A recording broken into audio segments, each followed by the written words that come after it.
Suku Han adalah kelompok etnis terbesar di dunia. Sejarah mereka sangat terkait dengan sejarah Tiongkok itu sendiri. Nama Han berasal dari dinasti Han, zaman keemasan yang menyatukan wilayah inti Tiongkok lebih dari 2000 tahun yang lalu. Periode ini sangat berpengaruh sehingga memberikan namanya kepada orang-orang, bahasa mereka, dan sistem tulisan mereka. Identitas Han bukan hanya tentang etnisitas. Ini tentang warisan budaya bersama yang telah dikembangkan dan diturunkan melalui generasi yang tak terhitung jumlahnya. Budaya ini telah terbukti menjadi salah satu peradaban yang paling tangguh dan berkelanjutan dalam sejarah manusia. Tidak hanya membentuk Tiongkok tetapi juga memengaruhi tetangganya dan, pada akhirnya, seluruh dunia. Pentingnya budaya Han bagi dunia tidak bisa dilebih-lebihkan.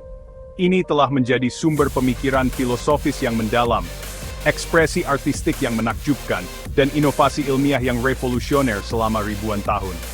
Dari kerangka etika yang menyusun masyarakat, hingga penemuan yang merevolusi komunikasi dan navigasi, kontribusi orang Han telah meninggalkan jejak yang tak terhapuskan dalam perjalanan perkembangan manusia. Memahami budaya Han sangat penting untuk memahami narasi besar sejarah dunia. Ini memberikan perspektif unik tentang pemerintahan, organisasi sosial, dan hubungan manusia dengan alam, menawarkan pelajaran dan wawasan yang tetap relevan, bahkan dalam masyarakat global modern kita yang saling terhubung. Inti dari budaya ini adalah rasa sejarah dan kesinambungan yang kuat. Orang Han selalu melihat masa lalu untuk panduan dan inspirasi. Perbuatan kaisar besar, kebijaksanaan orang bijak kuno, dan keindahan seni klasik tidak dilihat sebagai peninggalan dari era yang telah berlalu, tetapi sebagai tradisi hidup. Penghormatan terhadap sejarah ini membantu mempertahankan identitas budaya yang stabil, bahkan melalui periode gejolak politik, invasi asing, dan perubahan dinasti. Dinasti naik dan turun, tetapi prinsip-prinsip dasar peradaban Han, tulisannya, filosofinya, dan nilai-nilai sosialnya bertahan. Kesinambungan yang luar biasa ini memungkinkan akumulasi dan penyempurnaan pengetahuan selama berabad-abad. Warisan bersama ini juga ditentukan oleh bahasa tulis yang umum. Meskipun dialek lisan dapat sangat bervariasi dari satu wilayah ke wilayah lain, penggunaan satu sistem karakter menciptakan kekuatan pemersatu yang kuat. Seorang terpelajar dari dataran utara dapat membaca teks yang ditulis oleh seorang sarjana dari pantai selatan, bahkan jika mereka tidak dapat memahami ucapan satu sama lain. Naskah bersama ini memfasilitasi administrasi kekaisaran yang luas, penyebaran gagasan filosofis dan agama yang umum, dan penciptaan tradisi sastra yang terpadu. Itu adalah lem yang menyatukan berbagai wilayah Tiongkok, menumbuhkan rasa memiliki pada satu peradaban besar yang dikenal sebagai Han. Kehidupan intelektual dan spiritual orang Han telah lama dibentuk oleh apa yang dikenal sebagai tiga ajaran, Konfusianisme, Taoisme, dan Buddhisme. Konfusianisme, yang didirikan oleh orang bijak Konfusius, mungkin yang paling berpengaruh. Itu bukan agama dalam arti tradisional, melainkan sistem filosofi sosial dan etika yang kompleks. Prinsip-prinsip intinya berkisar pada konsep-konsep seperti bajikan, kesopanan ritual, dan kesalehan berbakti. Konfusianisme menyediakan cetak biru untuk masyarakat yang teratur dan harmonis, menetapkan peran dan tanggung jawab yang jelas dalam keluarga dan negara. Ini menekankan pendidikan, pengembangan diri moral, dan tugas penguasa untuk memerintah secara adil demi kesejahteraan rakyatnya. Berbeda dengan ajaran Konfusius yang terstruktur dan berfokus pada masyarakat, Taoisme menawarkan jalur yang lebih mistis dan individualistis. Dikaitkan dengan tokoh legendaris Laozi, Taoisme mendorong orang untuk hidup selaras dengan tatanan alam dan kosmik alam semesta.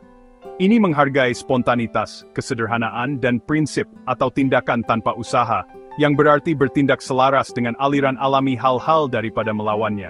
Taoisme memberikan penyeimbang spiritual terhadap hierarki sosial, Konfusianisme yang kaku.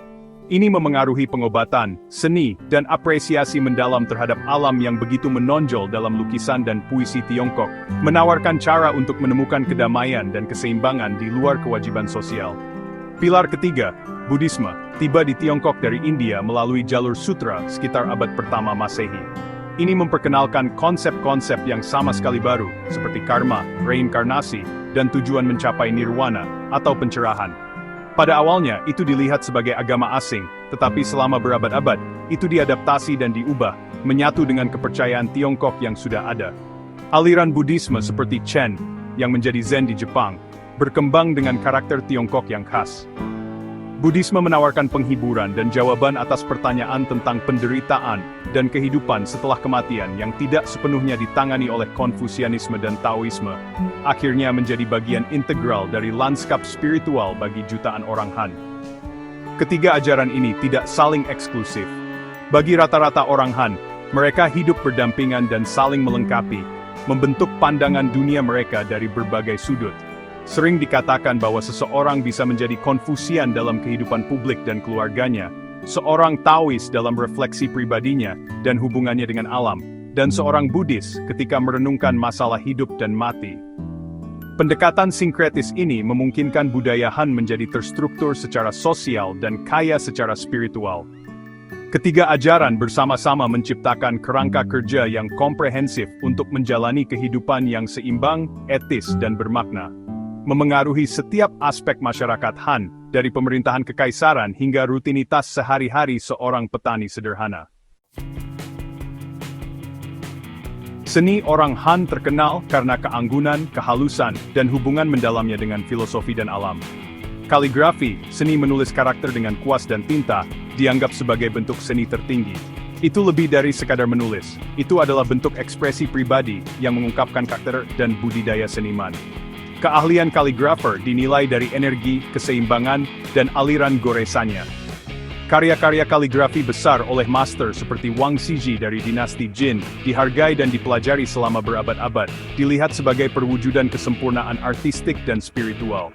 Bentuk seni ini mengangkat bahasa tulis menjadi pengalaman visual dan emosional.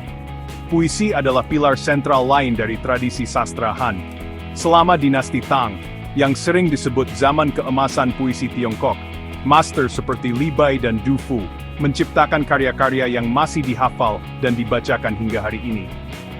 Puisi-puisi mereka menangkap berbagai pengalaman manusia, dari kesedihan perpisahan dan kengerian perang, hingga kegembiraan persahabatan dan keindahan malam yang diterangi bulan yang tenang.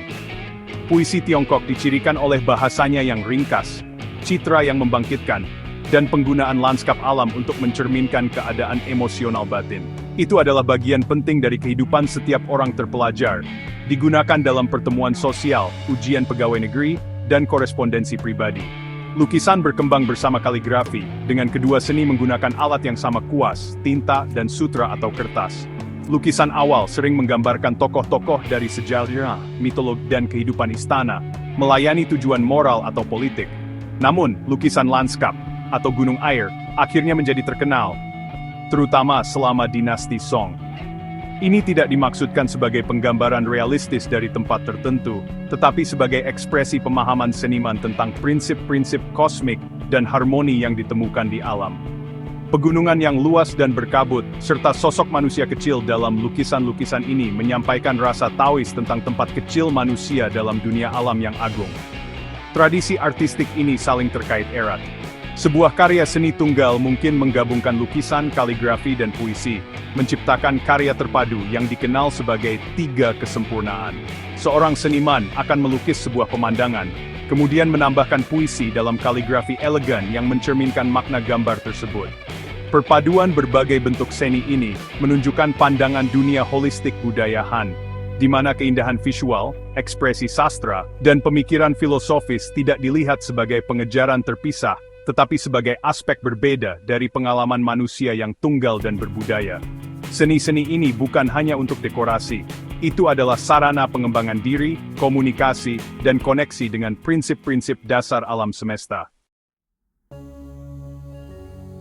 Jadi, keluarga berdiri sebagai unit paling mendasar dalam masyarakat Tiongkok Han, sebuah konsep yang, Anda tahu, sangat diperkuat oleh filosofi Konfusianisme. Keluarga dipandang sebagai mikrokosmos negara, di mana harmoni sosial dan ketertiban pertama kali dipelajari dan dipraktikkan. Intinya adalah prinsip kesalehan berbakti, atau yang mendikte rasa hormat dan ketaatan yang harus ditunjukkan anak-anak kepada orang tua dan sesepuh mereka. Ini bukan hanya pedoman moral tetapi benar-benar dasar stabilitas sosial. Tugas kesalehan berbakti meluas melampaui masa hidup orang tua seseorang untuk mencakup pemujaan leluhur, sebuah praktik yang menghubungkan yang hidup dengan generasi masa lalu, memastikan kesinambungan garis keluarga, dan menghormati warisannya. Dalam keluarga, hubungan distrukturkan oleh hierarki yang jelas berdasarkan generasi, usia, dan jenis kelamin. Patriark, biasanya laki-laki tertua, memegang otoritas paling besar, dan keputusannya harus dihormati oleh semua. Struktur ini memberikan stabilitas dan rasa tempat yang jelas bagi setiap anggota. Meskipun mungkin terlihat sedikit kaku, itu juga disertai dengan jaringan kewajiban timbal balik. Orang tua diharapkan untuk menyediakan, mendidik, dan memelihara anak-anak mereka, sementara anak-anak diharapkan untuk merawat orang tua mereka di usia tua mereka.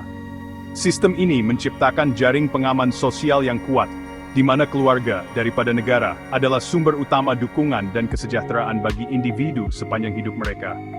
Ritual dan upacara memainkan peran penting dalam memperkuat nilai-nilai keluarga ini, dan menandai transisi kehidupan yang penting. Peristiwa besar seperti kelahiran, pernikahan, dan pemakaman diatur oleh upacara terperinci, yang berasal dari tradisi kuno.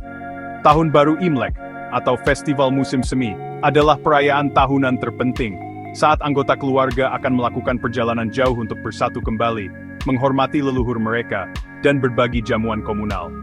Ritual-ritual ini bukan hanya formalitas kosong, itu adalah praktik kuat yang memperkuat ikatan keluarga, menegaskan kembali peran sosial, dan menularkan nilai-nilai budaya dari satu generasi ke generasi berikutnya, membantu menjaga kohesi sosial dan identitas budaya.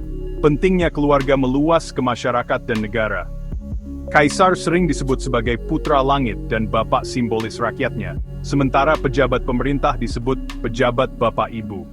Bahasa ini benar-benar mencerminkan bagaimana model keluarga diterapkan pada pemerintahan, dengan penguasa diharapkan untuk merawat rakyatnya dengan kebajikan yang sama seperti seorang ayah terhadap anak-anaknya. Penekanan mendalam pada keluarga dan tanggung jawab kolektif ini telah memiliki dampak yang bertahan lama pada budaya Han, membentuk interaksi sosial, praktik bisnis, dan identitas orang Han itu sendiri, yang secara tradisional melihat diri mereka pertama, dan terutama sebagai anggota keluarga. Peradaban Han tidak hanya kaya akan filosofi dan seni, tetapi juga, jujur saja, merupakan kekuatan inovasi ilmiah dan teknologi. Di antara kontribusinya yang paling terkenal adalah 4 penemuan besar. Pembuatan kertas, yang dikembangkan selama dinasti Han, merevolusi pencatatan dan transmisi pengetahuan. Sebelum kertas, tulisan dibuat di bahan yang merepotkan seperti potongan bambu atau sutra mahal. Penemuan kertas murah yang diproduksi secara massal membuat buku dapat diakses, mendorong pertumbuhan literasi dan pendidikan, dan memberikan fondasi bagi negara birokrasi yang canggih. Penemuan sederhana namun mendalam ini meletakkan dasar bagi masyarakat berbasis pengetahuan. Penemuan besar lainnya dari 4 penemuan besar adalah percetakan. Meskipun bentuk awal pencetakan blok kayu muncul selama dinasti Tang, penemuan mesin cetak oleh Bi Sheng pada abad ke-11 menandai lompatan besar ke depan. Meskipun pencetakan blok kayu tetap lebih umum di Tiongkok karena sifat aksara berbasis karakter, prinsip mesin cetak akhirnya akan menyebar ke Eropa dan memicu revolusi percetakan di sana. Teknologi percetakan memungkinkan penyebaran luas teks klasik, kitab suci agama, dan ide-ide baru, sangat mempercepat penyebaran budaya dan pembelajaran di seluruh Asia Timur dan sekitarnya, membentuk masyarakat dengan cara yang masih terasa hingga saat ini. Kompas magnetik adalah penemuan transformatif lainnya. Versi awal digunakan untuk ramalan dan menyelaraskan bangunan sesuai dengan prinsip Feng Shui, tetapi pada dinasti Song, pelaut Tiongkok menggunakan kompas untuk navigasi maritim. Teknologi ini memungkinkan mereka untuk menavigasi laut lepas dengan akurasi yang lebih besar, mendorong perdagangan dan eksplorasi jarak jauh. Itu adalah faktor kunci dalam pengembangan jalur sutra maritim dan dominasi Angkatan Laut Tiongkok di Samudra Hindia selama ekspedisi seperti Zheng He pada abad ke-15. Kompas secara fundamental mengubah hubungan umat manusia dengan lautan luas, menghubungkan sudut-sudut dunia yang jauh. Akhirnya, penemuan mesiu oleh alkemis Taois yang mencari ramuan keabadian memiliki konsekuensi yang meledak-ledak. Awalnya digunakan untuk kembang api dan acara perayaan, potensi militernya segera disadari. Orang Tiongkok mengembangkan senjata api, meriam, granat, dan roket, mengubah wajah peperangan di Asia Timur. Seperti penemuan lainnya, pengetahuan tentang Mesiu akhirnya menyebar ke barat, di mana ia memainkan peran penting dalam bentuk kembali kekuatan politik dan strategi militer secara global. 4 penemuan besar ini hanyalah beberapa contoh kreativitas luar biasa budaya Han, yang warisan ilmiahnya merupakan bagian penting dari warisan teknologi bersama seluruh umat manusia.